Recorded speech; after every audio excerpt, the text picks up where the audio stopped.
Hello, genealogists, it's Craig, and this is Just Genealogy, yet another day. I got to thinking the other day when I was talking about in and out tables for land records that nobody responded to.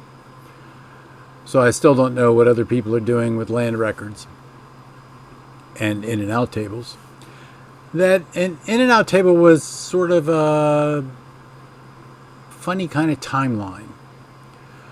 So I started thinking to myself about timelines, and I actually use timelines myself all the time in my research. In fact, my research log, my research plan, they are combined together and they're a timeline, and it just happens to be the way I operate. But what I got to thinking about was that although conceptually I believe what I'm doing is a timeline, it's not the timeline in the sense of a historical timeline that I'm comparing my ancestor to, because I honestly don't care. The fact that there's a war in Europe while my ancestor lives in Tennessee doesn't affect my ancestor in Tennessee very much at all. Now, the fact that there's a war in Tennessee while my ancestor's in Tennessee, that affects my ancestor. So obviously there are pieces of a timeline, a historical timeline, that I'm going to want to know about, but I tend to already know about that there was a revolution, that there was a war of 1812, that there was a civil war, and those kind of things. Now, the kind of things that I'm missing are, was there an epidemic? Was there a monetary crisis? Was there those kind of things? But my experience so far with historical timelines tends to be that they don't pay much attention to that either. And that when you do find a timeline, it's not specific enough to be of real use to you because it's very general in its orientation. However, that being said, I still use timelines. So what kind of timelines are there? Well, there's the historical one that I just talked about, and there's the historical one that I just talked about, and there are books about that, and there's the web for that, and you can Google anything about what was going on in a specific year, so it really is iffy. But some of the really good uses of timelines are the individual timeline, which is what I use it for largely. Then there's the military timeline, and that's where I take all of the compiled military service record abstract cards and sort them chronologically and then create a timeline associated with those. So I have payrolls, muster rolls, locations, units, those kind of things, and I follow the individual all the way through the war. Whether that be the Civil War, which is pretty easy to do, especially if you're dealing with a Confederate, or whether I'm dealing with World War I, where I'm tracing the unit through Europe as it wanders towards Germany. So there is the concept of a military timeline. And generally what I'm dealing with is the individual or the unit that the individual is in. So in essence, it is in fact an individual timeline. But I got to thinking that what also would be useful would be a sibling timeline. In other words, along one axis I had date, and along another axis I had siblings and where they were and when they were and those kind of things. And what got me thinking about that was I have a Blackford ancestor that moved to Kentucky in about 1807. And I never could figure out why they moved from northern New Jersey to Kentucky in 1807. And then I found a reference to a petition of the inhabitants of Kentucky in the papers of the Continental Congress. And I found that my ancestor's brother was in Kentucky 20 years before my ancestor was in Kentucky. Maybe even 30. Had I done a sibling timeline, had I lined all these siblings up about where they were, where they lived, what they were doing, I would have known that right away. So a sibling timeline is something new for me, but I realized that it could be very useful in my travels because I'm a firm believer that I'm not a hatch, match, and dispatch genealogist. I am a get the whole picture kind, which means I collect the whole family, as in families, associates, and neighbors, or families, friends, associates, and neighbors.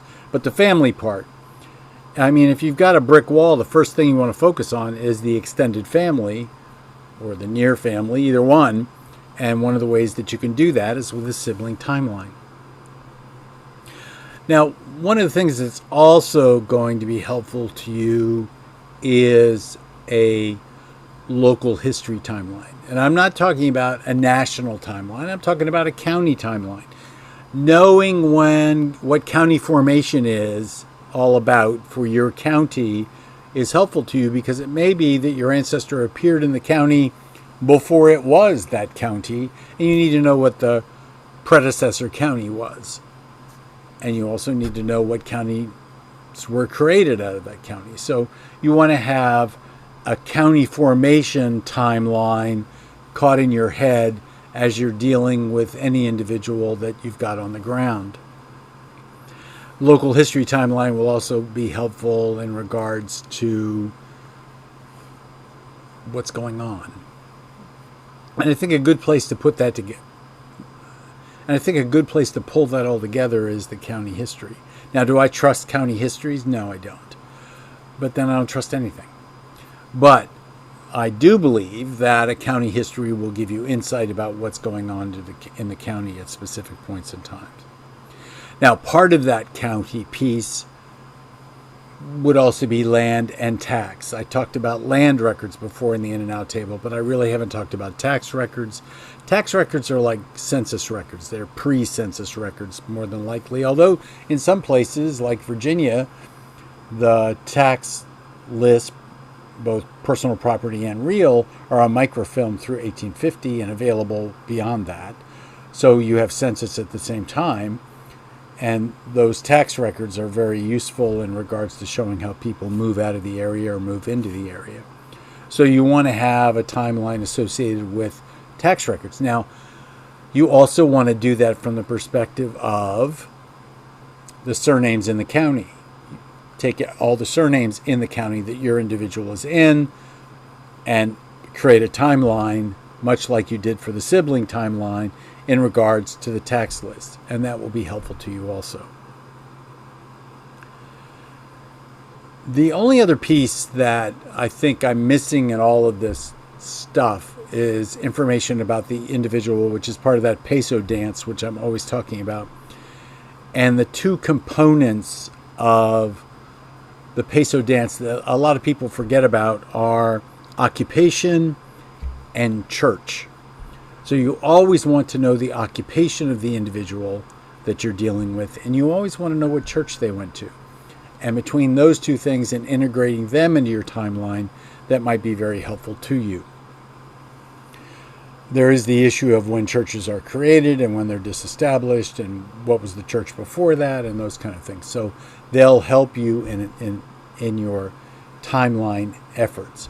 So timelines for me are a focusing activity, in that I know by looking at the timeline the pieces that I'm missing. What swaths of time should I focus on to figure out more about my ancestors? So timelines are historical, they're individual. You could do them for siblings, you could do them for local history and therefore county formation. I would do them for land, I would do them for tax records also.